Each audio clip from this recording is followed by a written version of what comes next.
Niz, then Jack. Yeah, Mike, with senior day on Sunday, happy that Xavier gets to get a proper send off and play in that game. And also, have you talked to Trey Galloway and Anthony Leal? Will they be participating in that? And have you had conversations about their future yet? I don't know. I haven't had a chance to sit down and see what they're gonna do in terms of senior night. So I'll know more today when I sit down with them about that. I know X is gonna go through senior. You don't have a choice. But Galloway and Anthony, they do have choices. They could come back another year. So I don't know what they're gonna do. So we'll have to sit down and discuss that and see what they're gonna do. Jack, then Zach Osterman. Hey, Mike, I guess over the last three games, the team has shot the ball a lot better on this winning streak, especially compared to the four-game losing streak.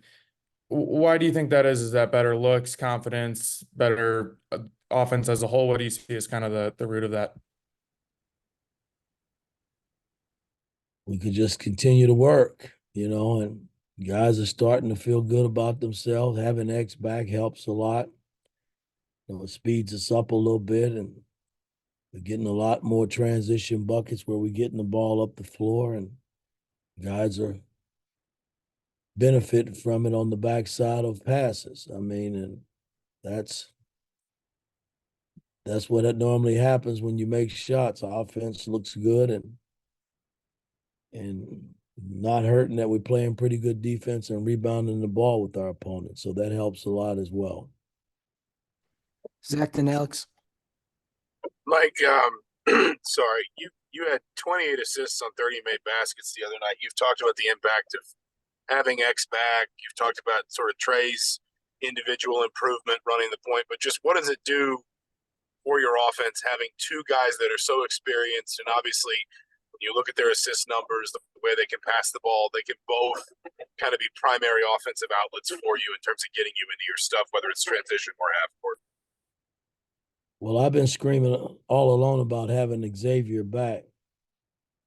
I think we're like 40-22 with Xavier playing basketball for us in an Indiana uniform, which is a pretty good, not bad record. He's missed a lot of basketball since he's been here, and we didn't bring him in here to be on the sideline. And unfortunately for him, he's had the injuries and we've suffered somewhat from it because he is a veteran point guard. Gallo is just starting to come into his own. It's, what you expect because he's a senior. He's not a freshman or sophomore anymore. He's a senior. So I've been harping, I expect that from him. I want him to do that. And he's been playing extremely well here as of late. But it helps a lot when you're making shots on the back end of passes. That's what offense is. You don't pass the ball to somebody for them to miss shots or miss layups or miss free throws. It all goes hand in hand in being a good offensive team. Alex and Mike Schumann. Thanks for the time. Appreciate it. I know you guys as a program put a lot of time and effort into recruiting. I mean, how concerned are you at this point, just in terms of how 2024, how the class has turned out to this point? Well, again, I'm not even going to talk about recruiting with you guys. I'm just not. It's not, it's something we got to do, and this is going to be a big summer for us. We got to go out and get field players because we can lose players. You just never know. That's what the portal presents. So that's just kind of how I feel about it at this point. Mike the Mason. Yeah, Coach, do you have any update on the status of Anthony Walker? Well, his MRI checked out pretty well. I don't know the status of him being able to practice today. As yesterday, he was pretty sore, coming out of the MRI. So I'll know more the day when I get down on the practice floor to see where he is in terms of being able to play. Mason. Mike, at the beginning of this little 3-game win streak you guys are on, you guys talked a lot about needing to validate the defensive effort that you guys have been putting together. as this last game comes up and then heading into the Big Ten tournament, what's the key for you guys to continuing playing the way you guys have been? Just got to keep working, man, and believe in what we're doing. In this three game stretch, when you look at our stat line across the board, it's kind of scary. It's nice. I mean, we've gone through stretches since I've been here where we've played like that.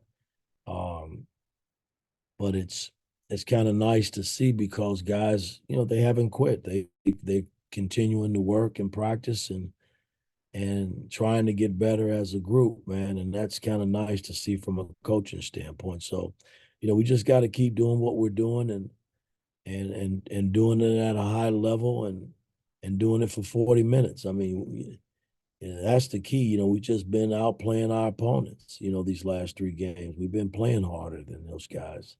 And that's why we've won the last three, I think. Zion, and then back to Mike Niz. Yeah, Mike, when you look at this Michigan State team, they played really well just defensively. And I know you guys did a good job scoring against Maryland in that second half last week. Just when you go against these teams that don't allow a lot of buckets, what's the easiest way for you guys to get good shots?